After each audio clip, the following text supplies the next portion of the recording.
This is Missile Domination DX, produced by Intellivision Revolution.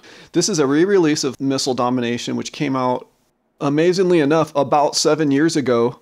But this one doesn't have the forced voice effects and those sorts of things. And I guess there was no way of turning that off in the original Missile Domination.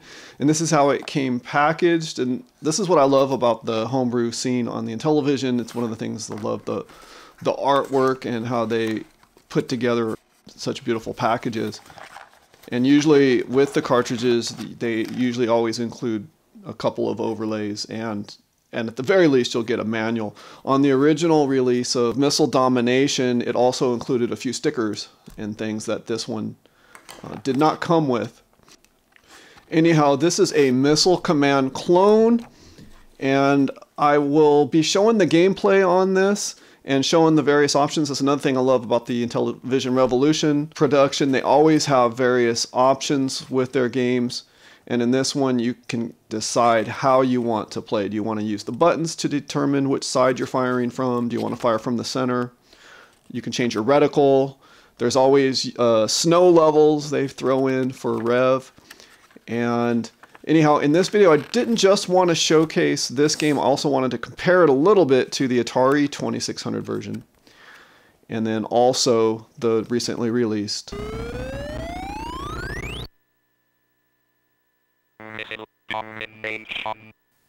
Missile Defense for the Commodore 64. I will show that later in this video. So here you can check your difficulties. You can check how many cities you want to start with. You can choose your crosshair. You can set the amount of points for a bonus city.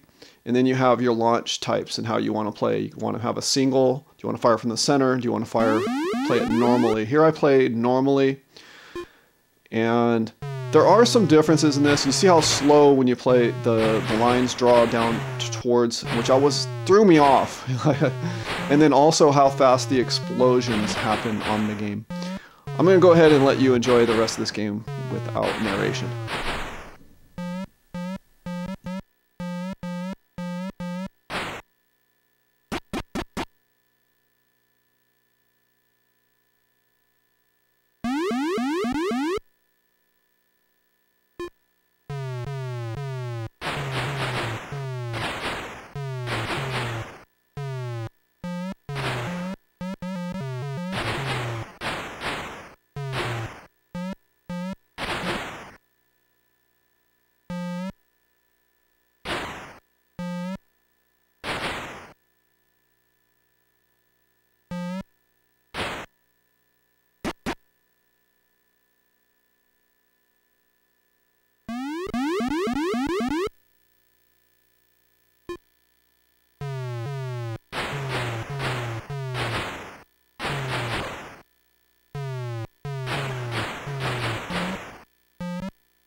Anyhow, that's Missile Domination DX.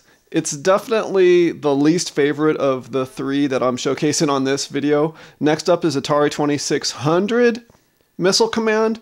And for me, it's a fan favorite. It's one of my all-time favorite Atari 2600 games. You'll see the main difference is when you fire at the missiles incoming, it doesn't draw a line up to it. It shoots a missile, which I never really hardly ever noticed that until I was making this video. The other thing that stands out with the Atari 2600 version are the sound effects, to me, which by now are iconic. There's sound effects for everything. The explosions, for when you're firing, for when you die, for when you get a free man, or a free spare city, I should say.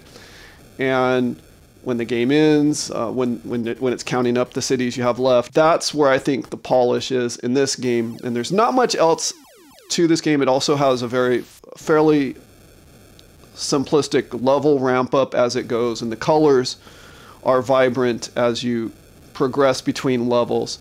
That's the Atari 2600 Missile Command, and I will let you watch the rest of my game here, which was a pretty good game, without further narration.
And now we're on to Missile Defense by Dr. Mortal Wombat, the creator of Veggies vs. the Undead. The neat thing about this one is that you can play it with a mouse plugged into port 1 or with a joystick plugged into port 2 of your Commodore 64. I was surprised to see this one, and I like how smooth the game plays and feels. It's a lot more of like the arcade version. The game allows you to change the speed of your mouse by pressing 1, 2, or 3. It has dual SID support, which you can press the D key to enable. And then it also allows you to toggle the music by pressing M on the keyboard. Anyhow, I'll let you watch the rest of this game without any further narration. Let me know in the comments which console port of Missile Command is your favorite. Thanks for watching.